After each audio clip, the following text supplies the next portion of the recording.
no member, obligation whatsoever.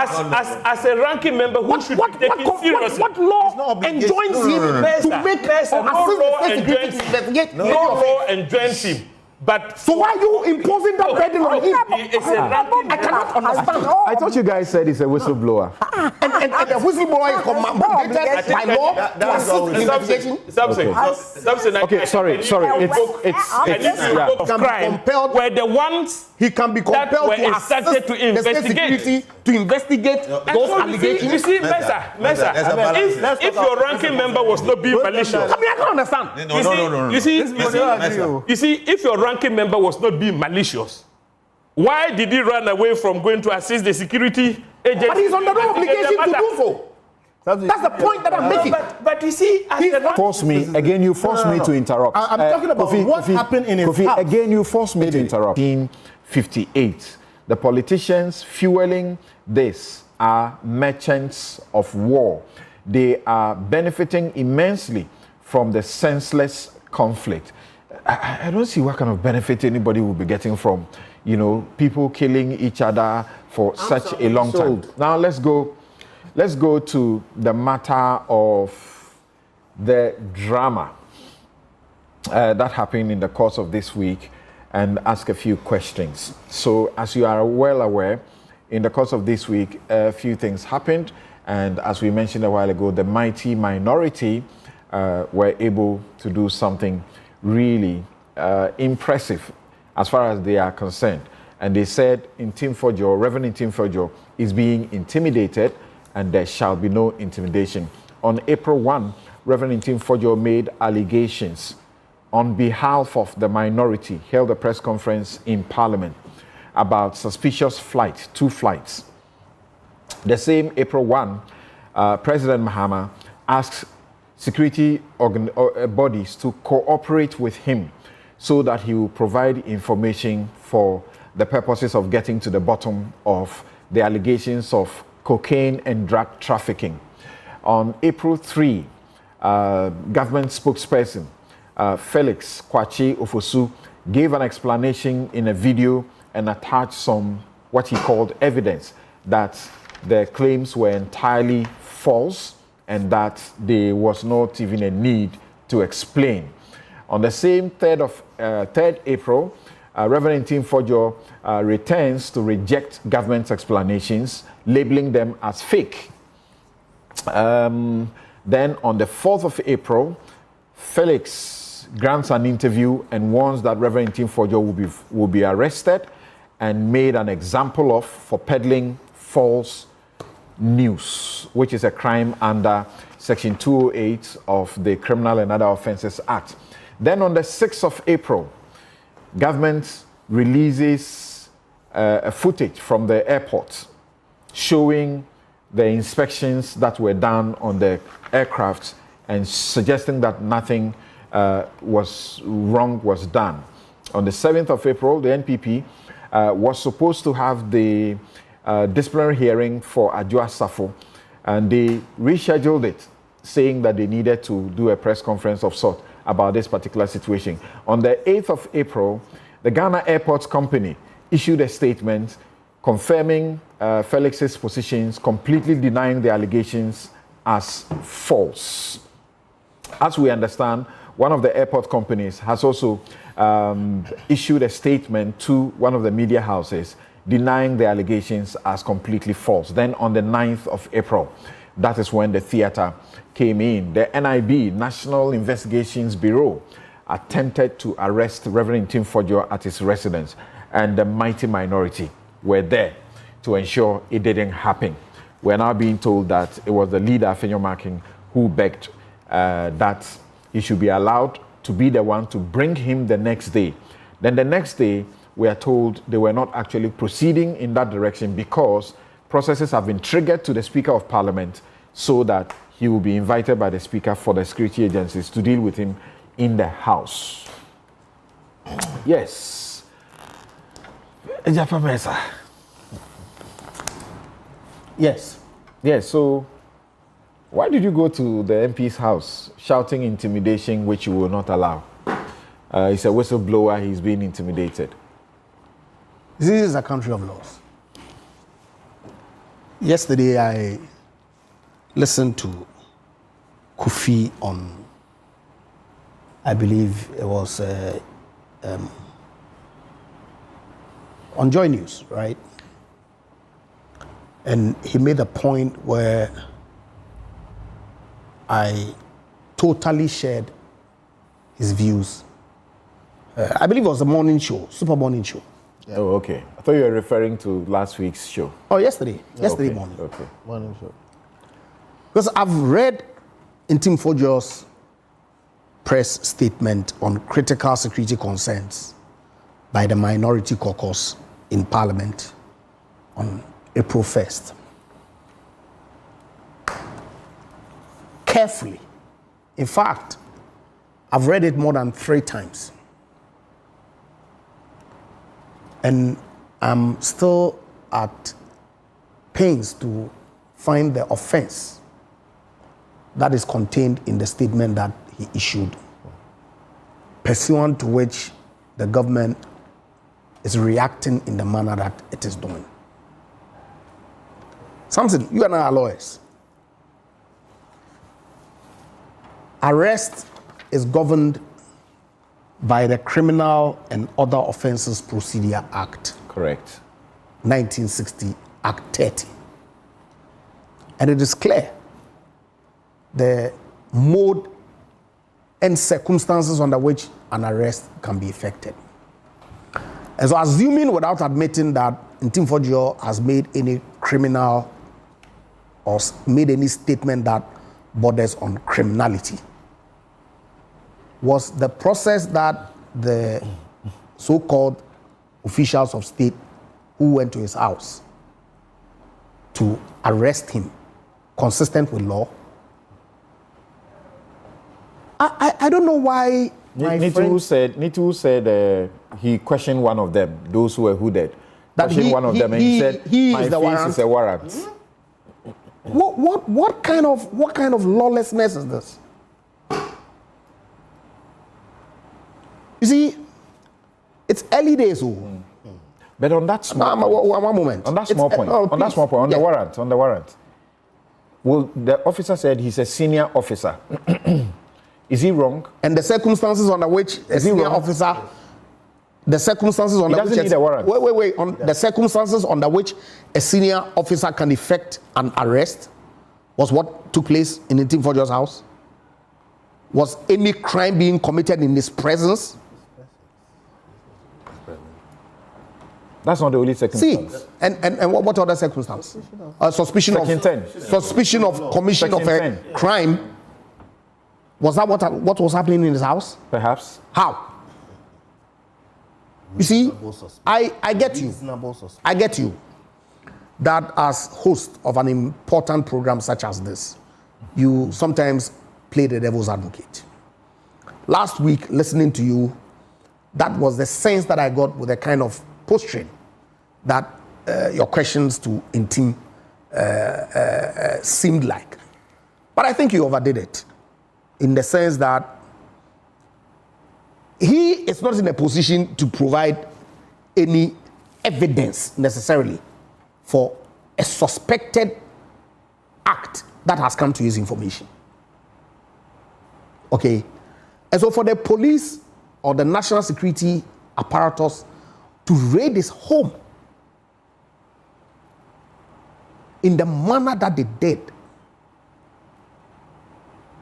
Making a point, it's early days. What's a raid?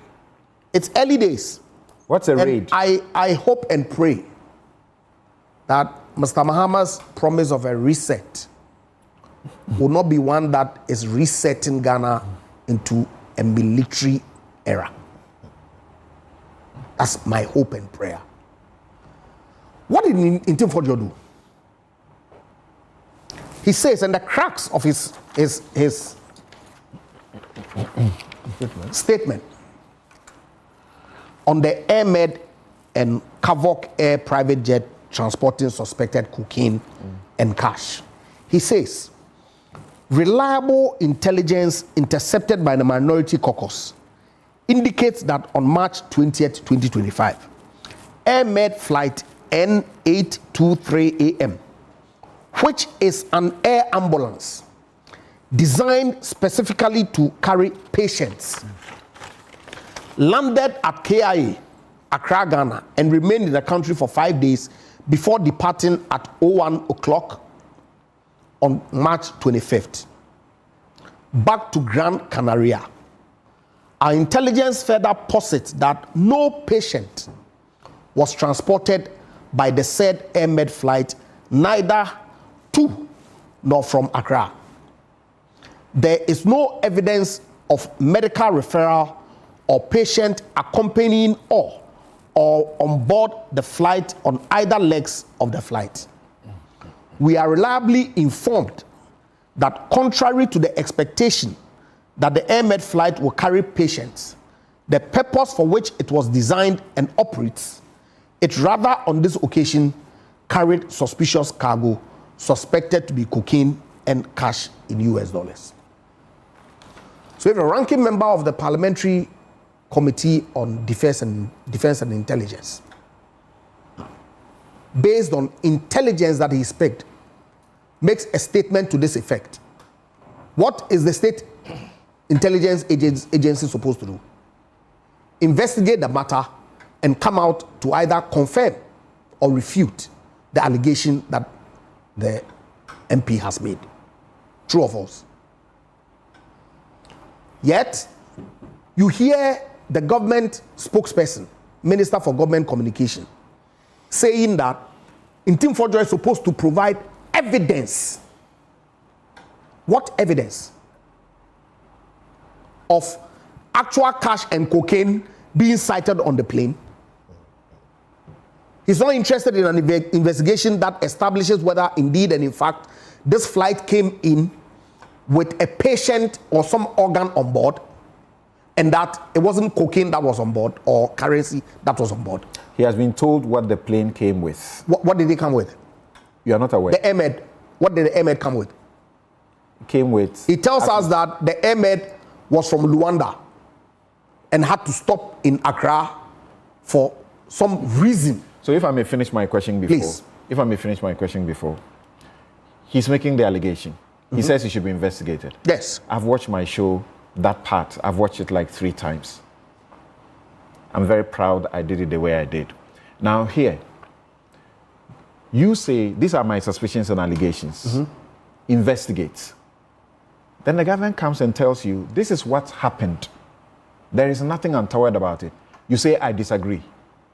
What you are talking to me about is fake. What then do you do? But that's not entirely what he said. That's what he said. Hold on. What the government's response was turns out to be inaccurate. Raises more questions than answers.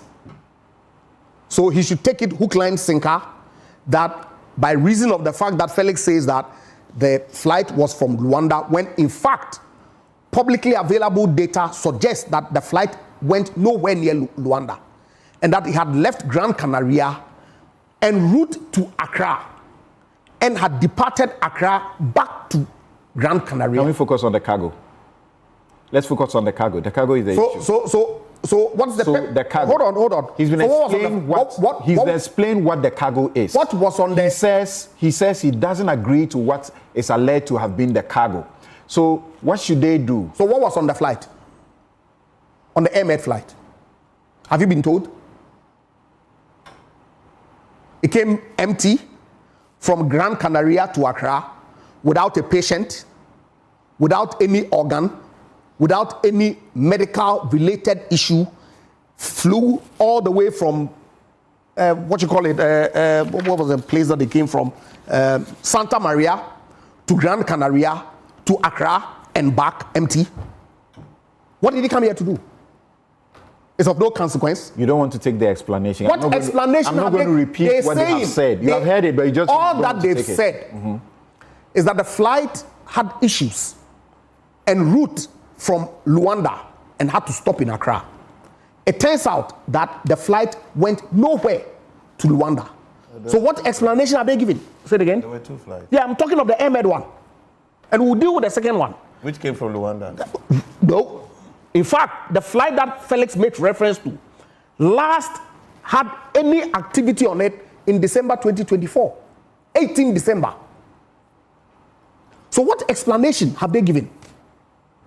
Because I would have thought that the president's position that he took was what state security agencies were going to comply with. Investigate the matter, go to the airport, find out what cargo was on the plane, and come and tell Ghanaians that, well, we've gone to check. Indeed and in fact, it came with patient XYZ or John Doe, because we can't disclose the identity of the patient that was on the flight, or that he came with some organ, or that he came here to pick some patient out of Accra.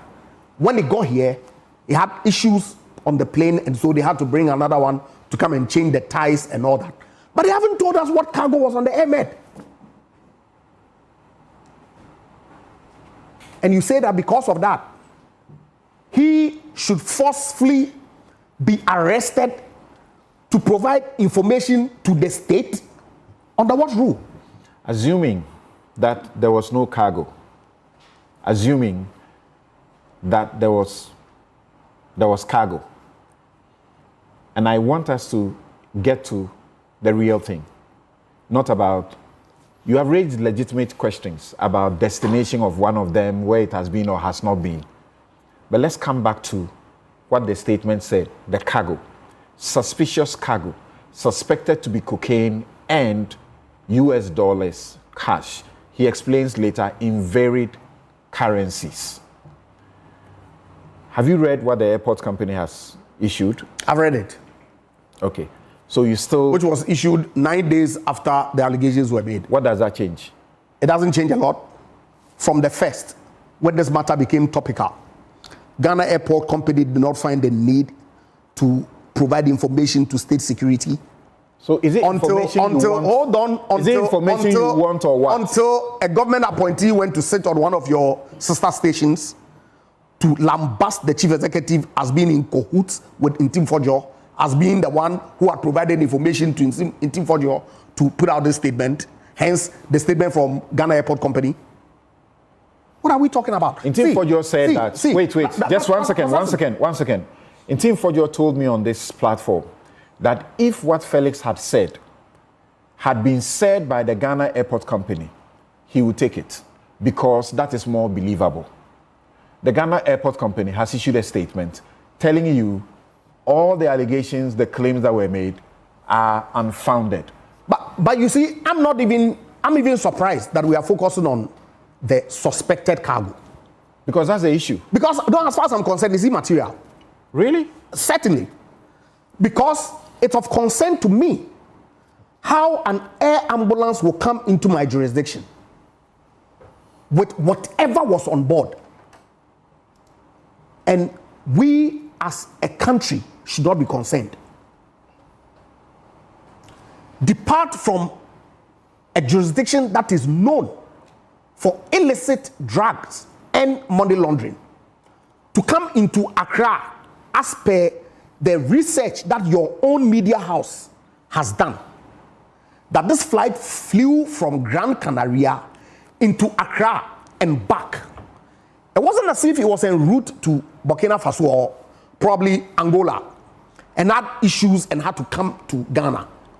Because in that case, the flight data information would indicate that this flight departed from Gran Canaria en route to Luanda, but had issues and stopped in Accra. Do you agree? That's not what the information, publicly available information data discloses. Do you agree that Ntim Fordjour's original press briefing did not include this new twist? Which one? And that the focus was on the cargo. And the focus indeed must be on the cargo. Whether there was cocaine, Samson, whether there was read money. The text. No, let's not go back. Because it's important that let's not go back to it. Let's not go back to it. We have done it over and again here. My question to you is that, so now, the people you want to give you explanations, including the company itself, have given the explanations. But the explanation that they give itself says that flight detailing and some other things are within the purview of civil aviation. And so that satisfies you? So now I want to know whether it's know, satisfied because I'm not satisfied. So let me ask that question I asked last week again. What it means is that you know beyond suspicion. That what? And that in fact you have evidence of wrongdoing. We know that in fact these two flights, especially the Air Med one that I'm focusing on, came into Ghana without any patient on board. What did they carry? We know that it did not come from Rwanda as the government spokesperson said. Why was it here? Therefore, it carried cocaine. But of course, it leaves it open. Okay. That it could carry anything, including bombs. Okay? So that's what I'm saying, that the content is immaterial as far as I'm concerned. All right. That if two suspicious flights come into Ghana, thank you. Thank you. Let me go to the next person. You have done 15 minutes about of what the it time. is that is on board. Thank you. You have done 15 minutes. And as far as I'm concerned, let me go to the next person. Thank you. Government has still not provided us with answers to that effect. All right. Thank you very much. So